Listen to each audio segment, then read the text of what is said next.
going to a concert and wish that the artist on stage would magically see you in the crowd and pick you out and bring you backstage? Well, that happened to me last week, except I am traumatized. So me and my friend got tickets to this rap concert, and if you listen to rap at all, I am positive that you know who this guy is. Like, he's blowing up right now. The last opening act was on stage, and he had been on for already like 45 minutes, so we knew the main rapper was gonna come out soon. We try to get the closest to the stage as possible, so we're like around the right side of the stage at the front, but at the very like rightmost side. Right next to us is a velvet rope, and it's guarding this exit door, and there's a security guard guarding the velvet rope. We keep seeing random people come in and out of this exit door, and we just assume that it's like for the technical team. This random dude comes out of this exit door and looks us up and down and says, "How old are you?" So we take out our IDs and show him that we're like of legal age. And this man just goes, "Follow me." The security guard lifts the velvet rope, and this guy opens the door. And it's this really long hallway. And we're following this random man down this hallway, and he turns around and he goes,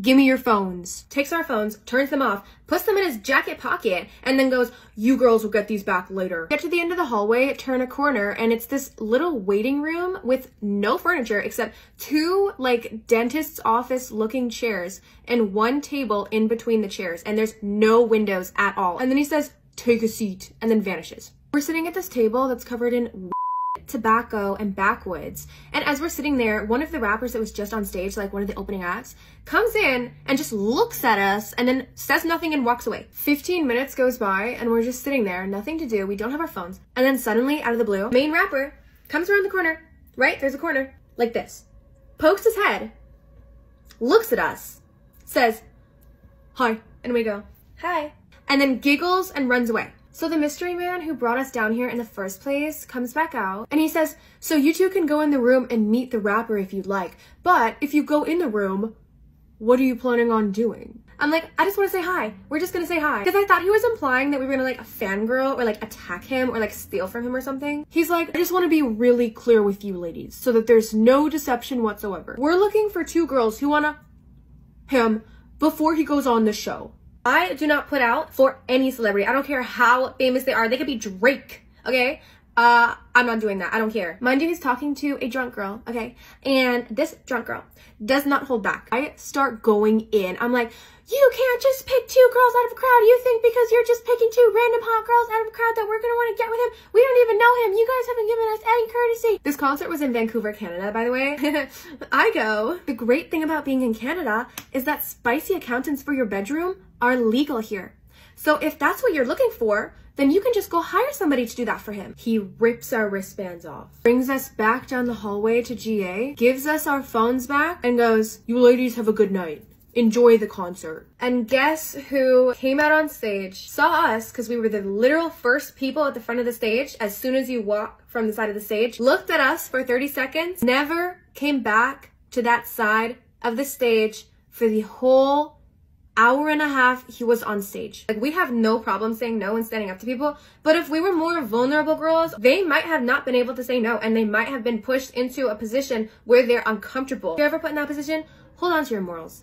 Hold onto your morals. It is not worth it. Trust, it is not worth it. That's a pretty wild story, I must admit. Imagine going to a concert to see your favourite rapper, and then, you know, all of a sudden, clearly this woman's surprised, she's asked to do something that's just unthinkable from a celebrity, something she was obviously not anticipating to do when coming to this concert, because, you know, what do you go to do at a concert? You go to listen to music with the people that you like. But, you know, regardless of that, she was pushed into a position, she was backed into a corner, which she thankfully managed to literally crawl out of and not give in to the demands of what this rapper allegedly wanted. Now that explains the reason as to why the security guard asked for the phones and, you know, was clear about what was going on here, because obviously they didn't want anyone getting light and wind of this situation that was shockingly happening backstage before the event of a huge concert in front of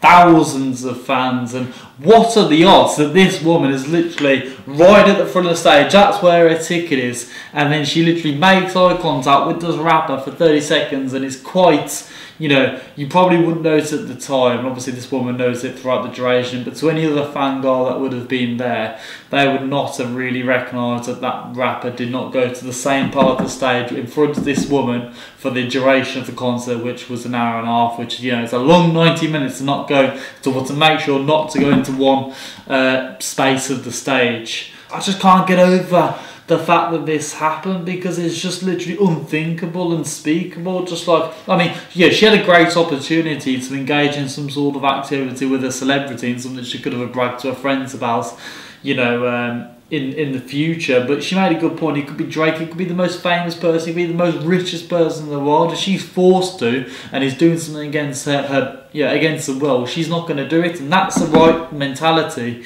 that people should adopt, and they should, because a lot of people, and she said rightly there, that if that was another person, they could have easily felt pressured to have gone into that room with that alleged rapper and do some activities, some suspicious activities. She stuck her ground, and she stuck to her guns, and that's what's important, and that's how she's able to tell this story so clearly. I just think the whole situation, the whole experience is wild, and that's probably more mental, getting to see and be in a room with that person, make eye contact with him, than the actual concert that she was originally looking forward to originally.